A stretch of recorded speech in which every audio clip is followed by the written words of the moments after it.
Mga senyales na isa kang introvert. Una, ayaw mo sa gulo at maingay na paligid. Pangalawa, hindi ka madalas lumalabas ng bahay. Saka ka lang lalabas kung may importante kang gagawin o pupuntahan. Pangatlo, gusto mo laging mapag-isa at ayaw mo nang may mga istorbo. Pang-apat, kaya mong makipag-socialize pero may limitasyon. Panglima, kapag hindi ka komportable sa mga kasama mo, dinidistansya mo ang sarili mo sa kanila.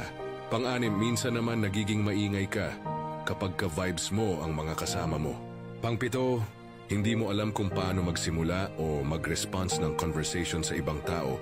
Kaya madalas ngumingiti ka na lang o di kaya tatahimik ka na lang. Pang-walo, hindi ka rin expressive na tao kaya madalas kang mamisinterpret ng tao.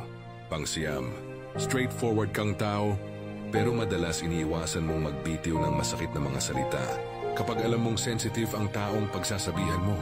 At pang-sampu, mas gusto mo pang tumambay lang sa loob ng bahay kesa sa labas at makipagtsismisan sa mga kapitbahay mo.